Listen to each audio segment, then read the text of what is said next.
Okay, brothers, now here's the part probably all came here for, part we've been waiting for. How do we operate these displays, the sound, the computer? How does it all work together? What is all going on? So I want to go first and take you through a little walkthrough of everything that we have set up and then how to use it. First thing that the friends are going to see initially as they walk into the keynote hall are our two 65-inch displays on the wall. Right now they're set up in meeting mode, so to speak. So there's the year's text being displayed, and there's also JW Library logo in the bottom corner.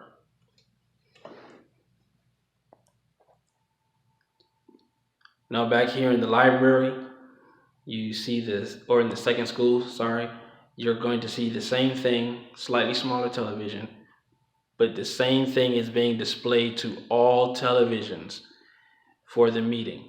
So you have the JW Library logo in the corner, you have the year's text. This is how it will look when it's set up ready to run for the meeting. Now this is the view that the speaker will have. As you can see, there are two displays.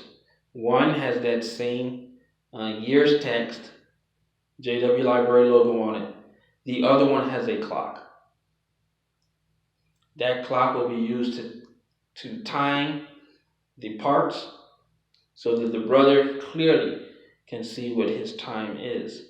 He also will be able to look up and he will be able to see all pictures that are displayed to the congregation and all videos that are displayed to the congregation, including song lyrics.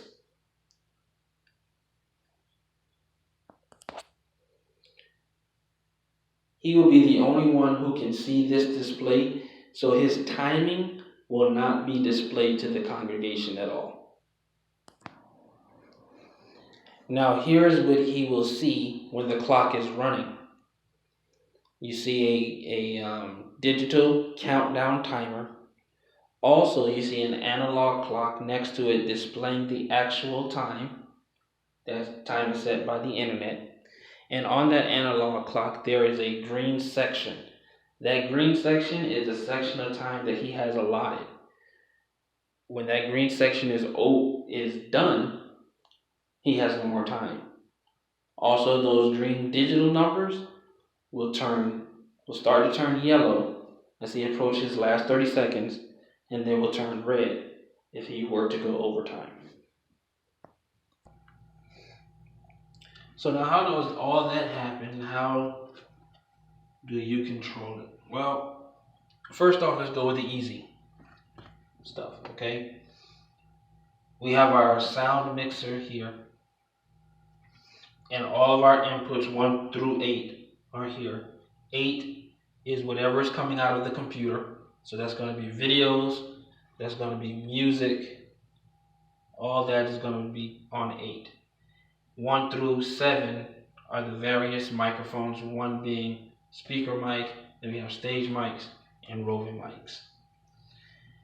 The sound part of this is really one of the easiest parts of it, because when you turn it on, it's typically set where it was from the last users, and you typically don't have to adjust it. The reason you don't have to adjust it is because this mixer has a function in there called auto gating. So as I'm speaking right now, I don't know if you can see this, but as I'm speaking right now, if you notice right here, when I speak, you see a green light come up. That is the auto gating feature. It actually turns the mic on when it senses sound from the microphone.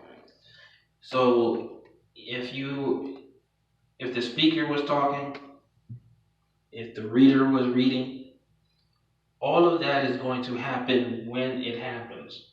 Other than if it's not sensing any sound, it doesn't light up. Typically, the volumes where they are adjusted right now are good for everyone. There are occasions where you will have to lower or raise the volume level. But in general, it's pretty much a set it and forget it type of thing. You turn the switch on, it powers up the mixer, it powers up the microphone receivers, and it powers up the amp. And once those things are on and running, you typically do not have to do anything else but the sound.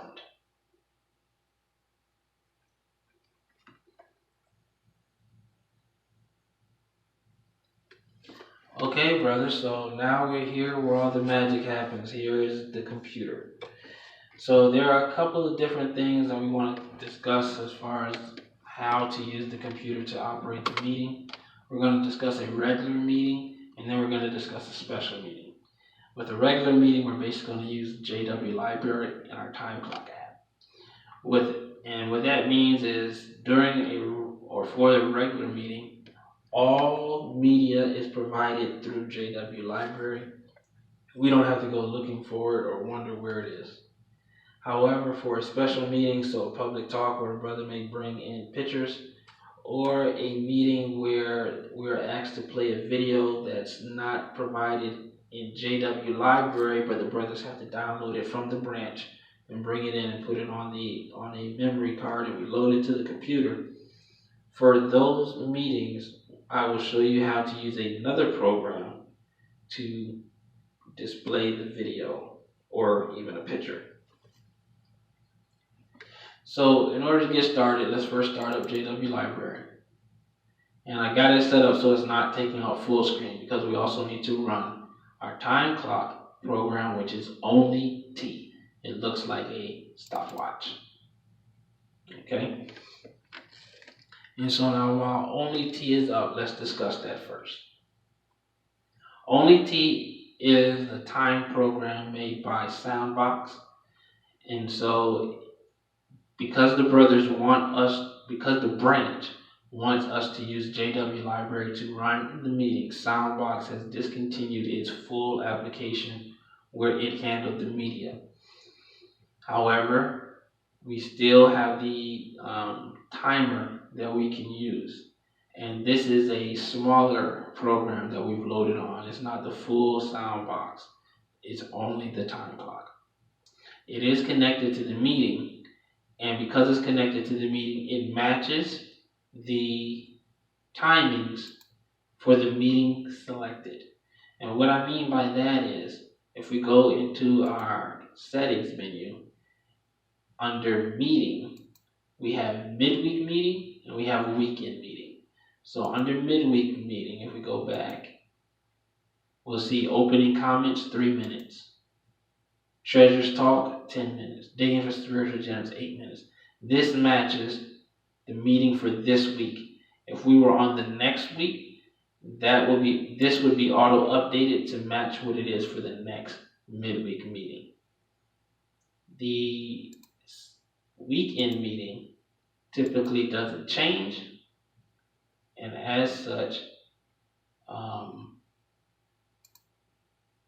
we see it says public talk 30 minutes, watchtower study 30 minutes. However, there is also a setting for circuit visit. So when we click circuit visit, weekend meeting, we go back. Now it says circuit visit here. It says public talk 30 minutes. Now it says watchtower study 30 minutes, concluding talk 30 minutes. Okay? If we go to our midweek meeting, and we go to that meeting for a circuit visit, once again it says circuit visit in the corner here. And if we look down, we see no Bible study, but we have service talk after the concluding comments. Okay? So that's how we differentiate what meetings we are in the timer. Now, using the timer, you push play, it counts down, you push stop, it goes to the next part. No bell will ring because we have disabled it. No one else will see your time because the televisions are over the front row, and so the speaker is the only one who's going to see the time. Also, let's see what else. Oh, occasionally we'll have a number of announcements that needs to be read, and time may need to be trimmed off a part. Well, typically that part will come from either one of our Living as Christians parts or a congregation Bible study. And in this setup, the way it's set up right now, these are basically the only parts. I think a couple of them in the ministry, but these are the only parts. Well, no, the ministry parts as well, but they're the only parts that can have time added or deducted from them. But you would need to know that in advance. It really doesn't matter, to be honest with you, whether or not you deduct time or add time, because once you push stop, it's simply going to go to the next part. Okay, but you have the capability to add time or deduct time from certain parts. Certain parts are hard and fixed.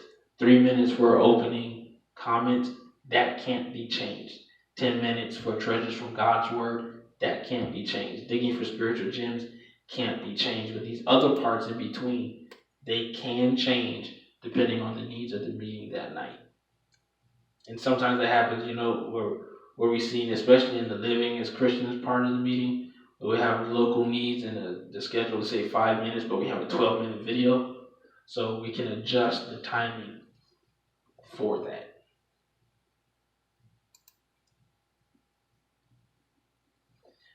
And I'll show you again, as we wrap it up, how all of this will look on the stage to the brother as he's looking at it from the stage position.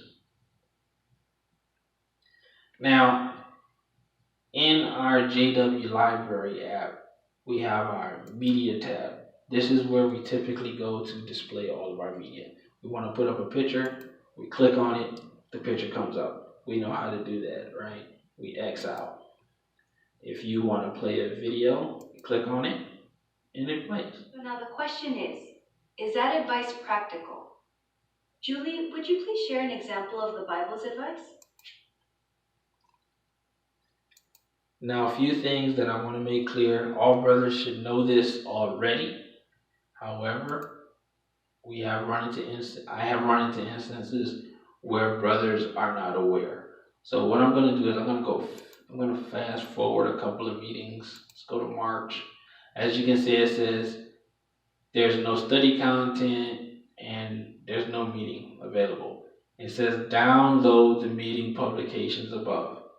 If the publications are not downloaded, there's nothing that can be displayed.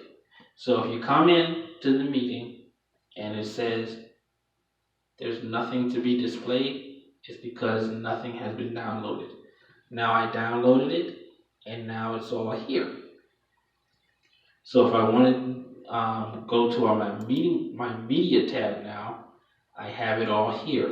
Once again, we need to check the media tab, because if we simply click on this video, 720p, it now has to download. If we do not do that, the content will not be ready for the friends to appreciate. Okay, back to the meeting for this week. One other thing that I wanted to show you, and hopefully JW Library doesn't glitch. I'm going to tell you right now, sometimes it glitches and will shut off on you when you try to do certain things. I'm going to uninstall and reinstall JW Library within the next week, because I think that is contributing to some of the glitches that I'm having right now currently. But as far as knowing when to put up a picture, typically for the Watchtower study, what I like to do, if we go to our Watchtower study, for the opening picture, when the brother gets up there, he's making his opening comments, I like to put this up here. Now, one thing that some have found it hard to do is knowing you're using your other device to do your study out of, say, your own personal tablet or phone, and you're trying to pay attention to the meeting. I like to keep everything on my JW library on the screen because it helps keep my head up so that I can now look at the brother. I can have my eyes focused on the stage. It's very important that we focus our attention on what's going on the stage when we're working back here. So in order to do that, if we're displaying a picture, we can minimize the picture back here and it's still up on display. Now I can follow along. And typically what I like to do is put the picture up for the opening comments, the opening picture, put it up for the opening comments and say the first subheading, and then I'll take it down. Simply push the X in the corner, okay? Because there's going to be other pictures that are going to be applicable. So now when I come down here, I'm still on my watchtower, I'm not on the media page, and I click that picture, I can once again put it down like this. The media, when it's ready for that picture to be displayed, and leave it up, and I can continue to read along right here. And when that picture is no longer needed, just X out. So I can take care of all of that right here in my study material, and that really goes a long way in helping you pay attention not only to the meeting, but more importantly in this case to what you are doing for the friends, because you are impacting their worship to Jehovah and how they're learning. So yes, you need to pay attention, but you need to pay attention to the meeting differently than the way that the rest of the friends are paying attention. And so I find it best to follow along in JW Library here.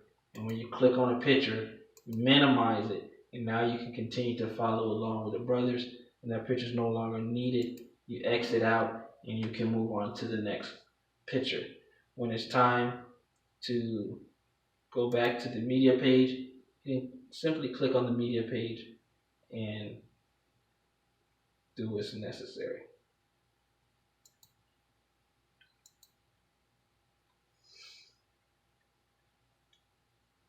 So now that's how you would run a meeting,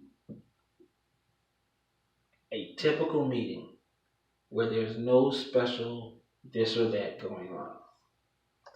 But what if a brother comes in and says, well, I have pictures that I have downloaded that I want to display during my meeting? Or what if the brothers tell you that there is a video that needs to be played that's not in your media section for JW Library for the meeting? Well, that's fine. The way we do that is when it comes, okay, there's two ways to do it. Okay, let me open up this folder here. Now, as you can see, when I opened up that folder, JW Library went away. The reason JW Library went away is because other programs take over the screen. But that's why we have the background the way we do, so that even if other programs take away the screen, it's not too distracting. In order to get this JW Library screen to come back on, you come into the settings, which is right down here on the bottom, and you turn play video on second display, turn it off, turn it back on again, and it'll come back up.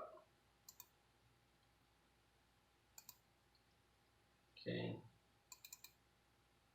And normally when you go into that folder, it doesn't, excuse me, it doesn't kill JW Library until you actually are displaying something on that screen. Okay, so now I have this open. I want to go to pictures. Okay, so some of these pictures a brother came over and wanted to use during his talk.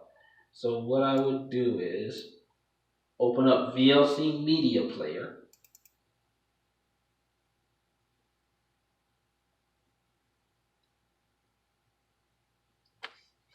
Okay, yeah, so we have VLC Media Player open, and we're going to drag and drop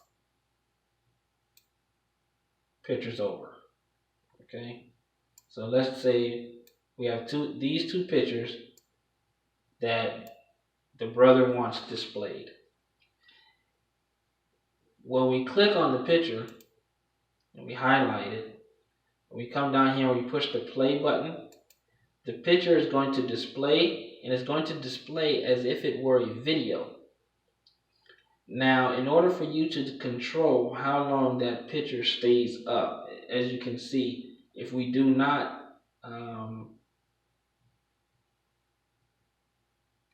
if if we do nothing, it will just go from one picture to the next picture, playing it 10 seconds at a time, as if it were a video. But if we click on the loop button, now if you click the loop button once, it will continue to play through the cycle of all those pictures until you want it, until you stop it. But if you click it again, a little one will pop up.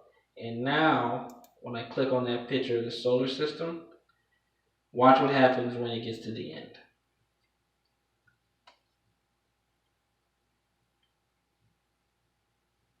It's going to just loop that one picture until I push stop.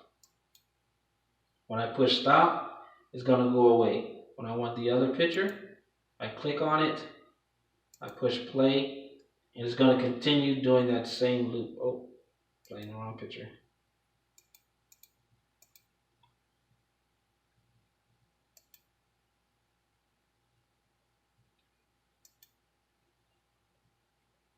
There it is. Okay. So you stop it, click it in that little corner there, and now it plays the picture. Okay, so stop,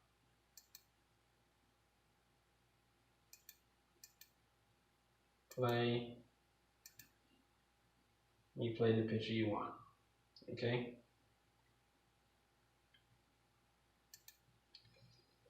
So I'd encourage you to get used to how to do that.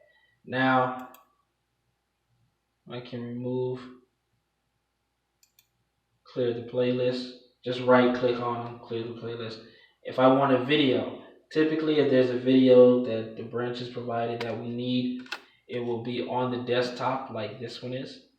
Now when the video is on the desktop like this is, we can just simply double click on it and it's set up so that it will play on the display as such. However, if you notice, there's no way for you to control it unless you take your mouse and you put it all the way over to where that video is, and then you have to try to figure out, okay, what are the controls, and it's very distracting to the friends. So to avoid that, we use VLC Media Player. Simply drag it and drop it in VLC Media Player. In this case, we don't need it looped. We just need it to stop when we finish it, when it finished playing, and we click play. And as you can see now, I can control it from back here. I can stop it, I can fast forward it, I can scrub it. Okay, so I can pause it and move it and do whatever I want to do with it, and then discard it when I don't need it anymore. Okay, so that's how we use VLC Media Player as a workaround when JW Library does not supply the media content that we need to play. VLC Media Player and Windows Media Player will both click JW Library off, so we do need to come in and reset the video, play video on second display. That will bring you back to how it is being displayed for a normal meeting.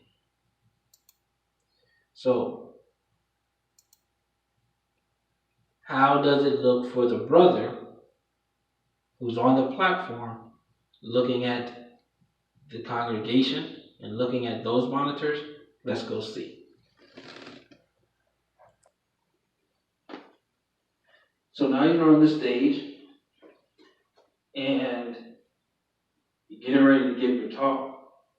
You look up and there's two displays looking at you. One is showing the same thing that the rest of the congregation is seeing, the other one showing your time clock. And so the brother in the back, you start to speak, he pushes the time clock, and there you go. You have X amount of time available to you. You can clearly see it, and you can clearly see when it is running out. Okay?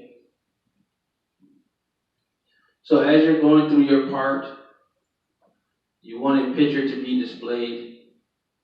And so how will you know that the picture is up there? Do you have to turn your head and look at our displays on either side? Well, no. When it's displayed to the rest of the congregation, it is also displayed to you. So you have a clear view of the pictures that are being displayed to the congregation without doing that awkward turn, trying to figure out which screen you want to look at or anything like that. Also, when it's time to sing the songs, you can sing along with the rest of the congregation. Or, I'm sorry, well, yeah, you can sing along with the rest of the congregation. Because when it's time to sing the songs, they will be displayed to you. And it should be large enough for you to read them as such.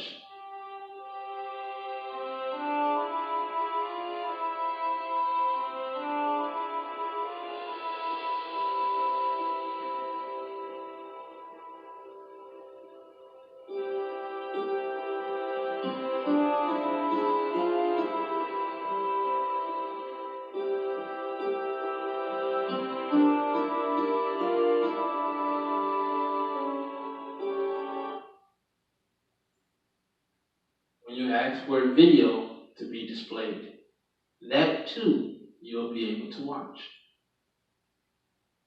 So now the question is that advice practical?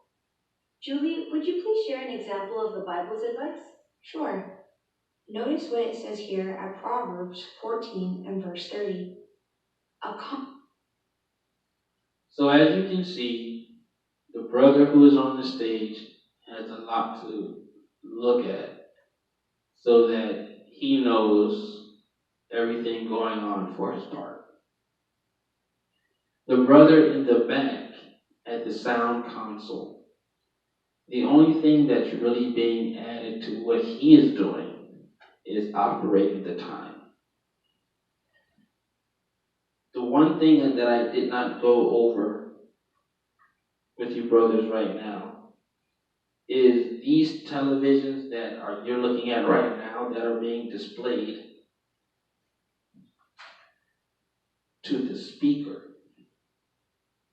are a different manufacturer from the televisions that are on the stage and in the back. So as you can see, I've gone over time.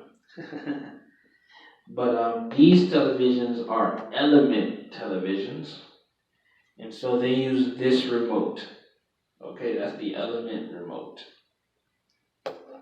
Whereas the televisions for the stage and the second school, auxiliary school, are Hisense, and they use this remote. It's just powering televisions on and off. It's no big deal, but they are different remotes. So as you can see, the brother has a lot of visual representation that he can look at so that he knows he has all the information he needs to successfully give his part. It is incumbent upon the person in the back, the brother operating the sound booth, to be diligent, to be attentive, to starting his time properly, displaying his media properly, and doing so thinking and knowing that he's doing so for the best interest of all the friends. Thank you, brothers, for taking the time to watch this video, this tutorial, and somewhat of an introduction to our new system here at the Palm City Kingdom Hall. If you have any questions, you can feel free to get in touch with me, Jared White, or any other brother who is heavily involved with the sound here at the Palm City Kingdom Hall. Thank you, and have a good day.